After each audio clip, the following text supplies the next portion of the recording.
Got the great pleasure now to introduce our next speaker, Sadanand Menon. A very warm welcome.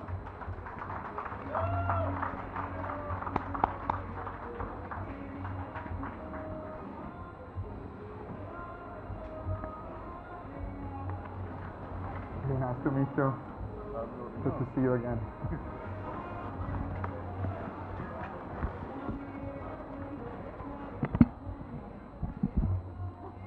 A couple of years ago, when we did the London Marathon at the Serpentine Gallery, we interviewed the legendary architect Peter Cook, together with Rem Koolhaas, founder of the founders of Archigram, and he then participated again in a marathon where he unpacked his suitcase, and he talked about interdisciplinarity and the importance of interdisciplinarity or transdisciplinarity, and the importance of what Georgi Kepes says of these, you know, how could one say in English, about this going beyond the fear of pooling knowledge, really. But he was also talking about the dangers and the pitfalls, and was saying the danger of any transdisciplinary work is that it falls between the stools. And you being the exemplary transdisciplinary practitioner in India, I was kind of wondering if you could tell us a little bit about the difficulties and also opportunities actually to work in a totally generalist kind of way. Yeah, well, I think you're overstating the story. I'm not so exemplary, and it's a bit embarrassing to talk about oneself. But I don't exactly believe in this term called interdisciplinarity. I'm in fact emphasizing the need for disciplinarity and the need to be able to excavate the let's say the energy within a discipline, the framework within a discipline, and then be able to take that energy to different discourses. And therefore, when you reach the other discourse, you once again explore that discipline in itself, giving it the entire attention that it deserves, rather than the kind of split or the how do you say, the scattering that happens with interdisciplinarity. So it's fashionable today to talk of interdisciplinarity. It's a very fashionable word, but often I find those who take recourse to that route doing it without sufficient grounding in discipline. So I mean, I really believe that it's very important to be disciplinary first, be able to travel very deep into one aspect, and once one does that, I think the connections are very obvious. I think that the universe is connected. It's the same energy that binds everything, and you just flow from one thing to the other. So for me, the idea is of the flow. So I mean, even to you know, take the question from you about the beginnings in the Asian sort of formulations, there are no ideas of beginnings and endings. There's a sense of cyclicity, there's a sense of continuity, and like Donna Haraway would say, you're always in the middle of things. You never really begin something. So I think for me, being in discipline is a primary task for anybody doing anything, whether it is agriculture, whether it is carpentry, whether it's writing, whether it is painting. I think that disciplinarity is of prime importance. So one wouldn't like to, how do you say, make it fashionable through interdisciplinarity. And are you basically comfortable with the notion of the generalist? Yeah, I think the generalist is someone whom we need in our times.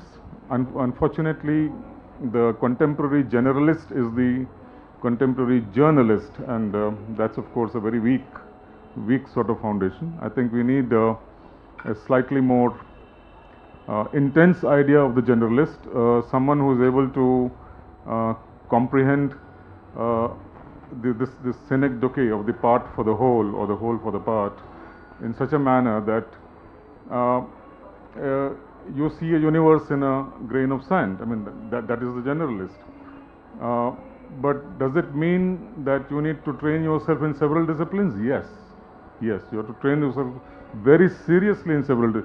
Not to be ad hoc, not to be cursory, not to be frivolous. I think it's very important to be going very close to the core of anything.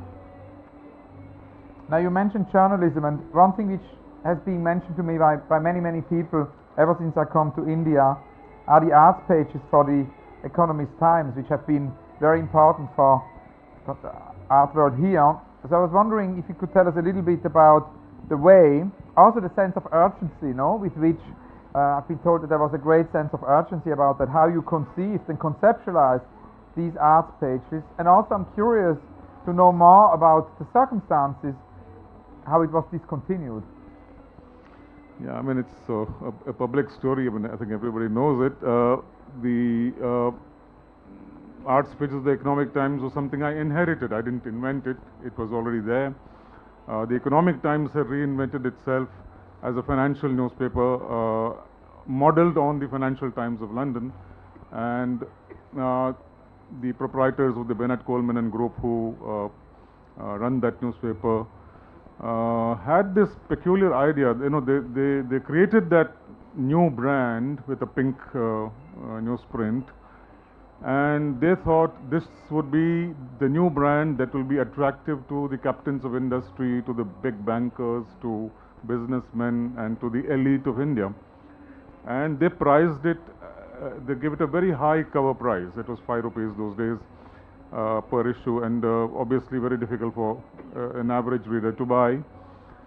So they conceived of a very interesting concept that the person who can afford 5 rupees a day to buy this newspaper also has a certain vanity about himself or herself.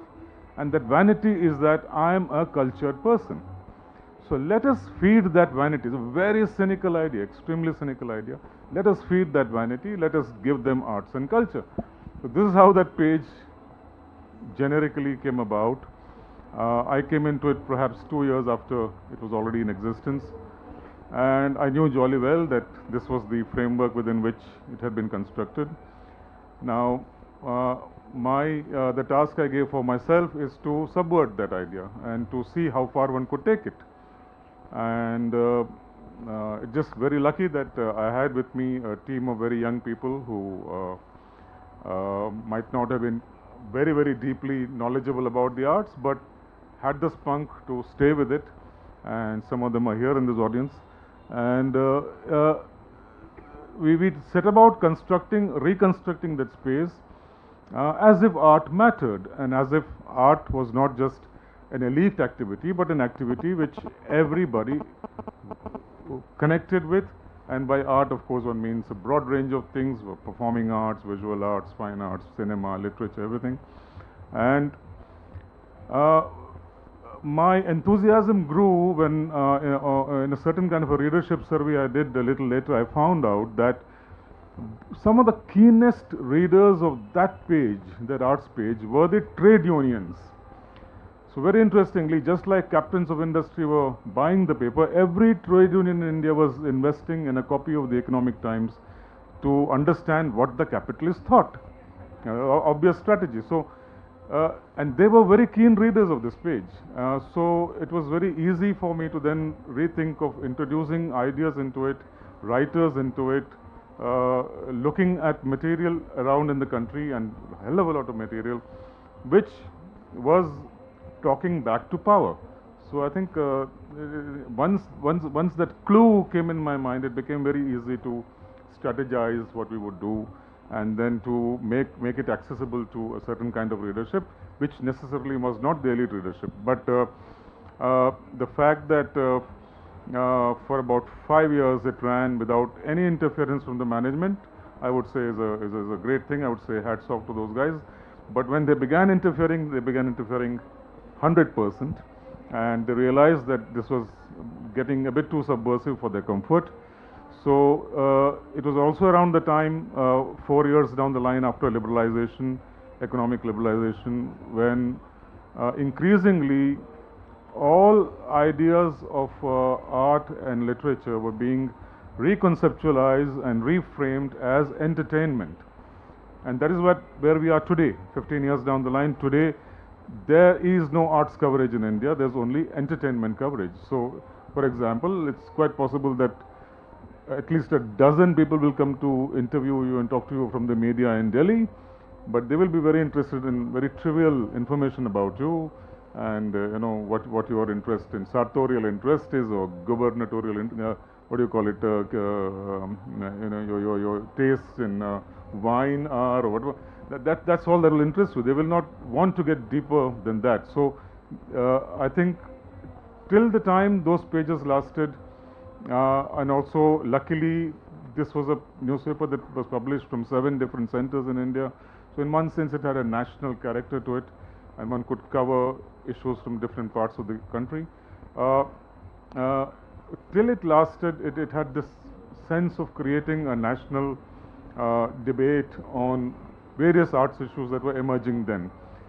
It's just a pity that when it was finally stopped, the request to me was to convert it into what they very brazenly said.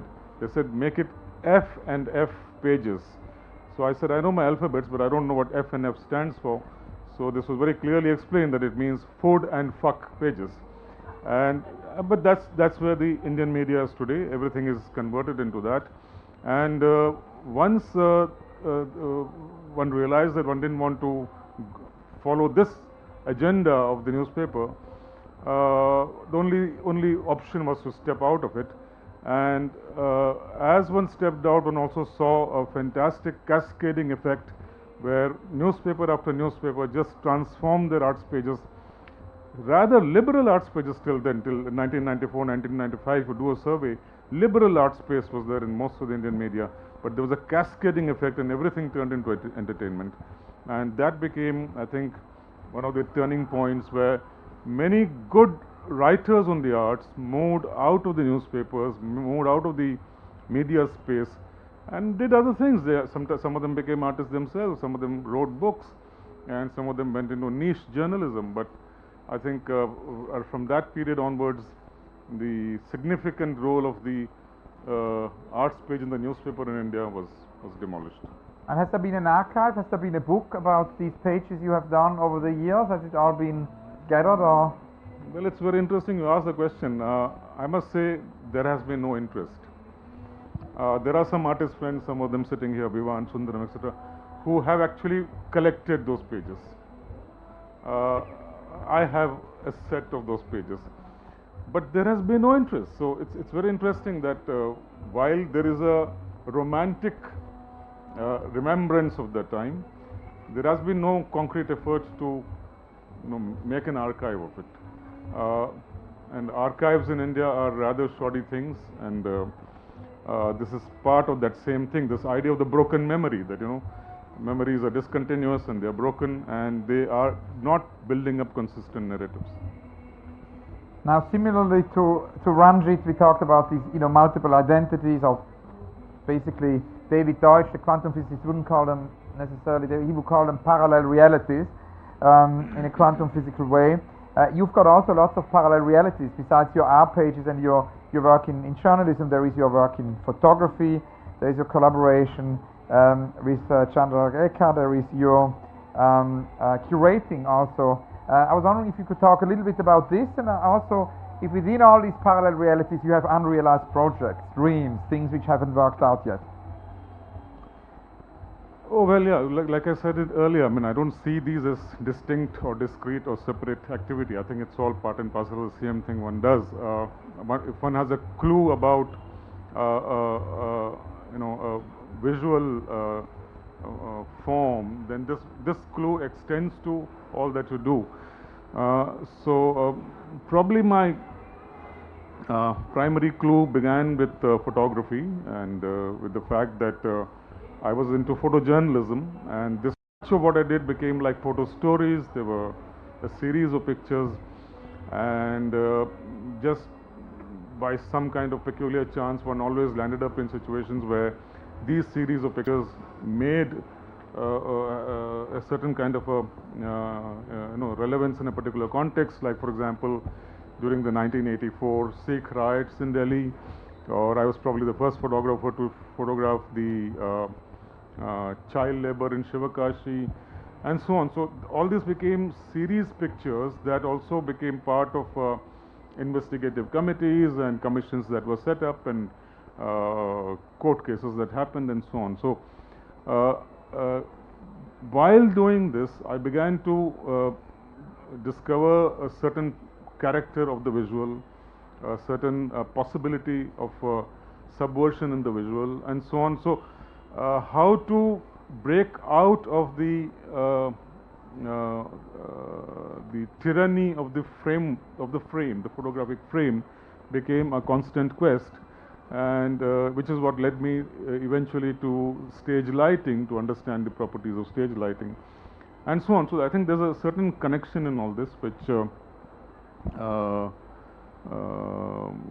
kind of very spontaneously led one to move from one thing to the other, and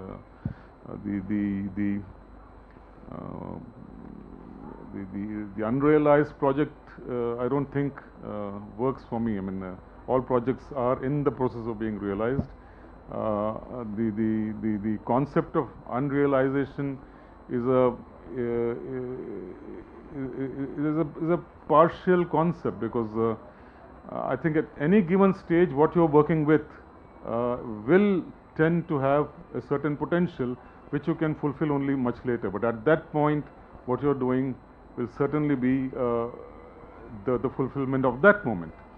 So, like, even as you ask me a question and I respond, I know that there is a limitation to that response, but already in my mind the next response is coming. You know, how I might respond to it later. So on, so with the various projects or various engagements that one has, there is always a possibility of this getting shaped differently later. But when you are at it, you give it your best. So obviously it gets fulfilled at that point. That could not be a more wonderful conclusion. Sadanand, Menon, thank you very much. Thank you very much. Thank you. So nice to see you. Thank you.